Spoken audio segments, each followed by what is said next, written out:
Perfume apa yang saya pakai? Sebab banyak staff saya kata saya punya bau ni sampai tinggal belakang. Saya naik lift orang bau daripada bawah dah. Okey, sebenarnya saya ada banyak sangat perfume sebenarnya. Sampai saya tak tahu mana yang the best untuk saya pilih. Sekarang saya nak bagi top 5 fragrance yang saya pakai. Okey, yang kelima, this is my ini best teruk lah. Ini saya pakai waktu weekend. Oh, nak dating dengan wife ke? Ini. Iaitu adalah Guidance. Bau dia ni kan, dia macam bau hazelnut, creamy yang sangat manis. So, bau dia tu macam floral-floral. When you pakai tu waktu weekend, waktu you nak dating, memang mantap. So, ini adalah saya punya nombor 5. Okay, so jatuh kepada keempat. Oh, yang ni best. Saya suka ni. This is my Lucky Charms. Dan Alhamdulillah lah, insyaAllah dengan izin Allah, bila saya pakai benda ni senang untuk nak close projek-projek besar. Yes, dia punya bau dia sangat kaya and sangat rasa VIP dan sangat all money punya bau. Tak tahu nak explain, dia bau dia sangat mahal. Nombor 3 saya. Sauvage tak? Ni klise sangat Sauvage ni. Tapi okey lah. Royal Tobacco. Bau dia memang mantap.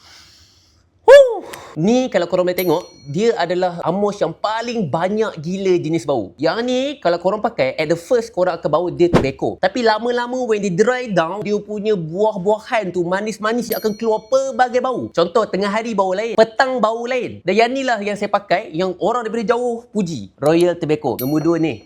Nampak? Saya nak pakai nak habis ni. Proto Parisi Mega Matte. Yang ni murah sikit. Yang ni dia punya siach dia punya projection dia, ya Allah, punya loud, punya kuat. Bau dia sangat profesional yang when korang pakai sangat sesuai untuk corporate look. Contoh kalau saya pakai double breasted ke, when saya nak ada contoh event ke, yang ni. When korang spray percaya tak, orang semua akan pandang korang. Dan last but not least, when pakai benda ni, percaya tak, 1 minggu akan melekat dekat baju. Walaupun korang dah cuci, masih lagi bau. So, pergi kepada top 1 yang saya paling suka. Korang boleh tebak, 2 botol. Maksudnya 1 botol ni dah habis. Saya repeat sebab dia terlalu sedap. And yang ni kalau saya pakai, saya pergi mana-mana, mesti orang akan datang cuik saya, you pakai perfume apa? Saya solat Jumaat, you pakai apa? Ini paling dapat banyak gila compliment. Itu adalah Amouage Purpose 50. Dia bau-bau macam kayu yang manis. So when korang pakai tu, korang akan rasa premium dan korang akan rasa, uish, memang best lah. Ketagih. Saya balik rumah je kadang-kadang.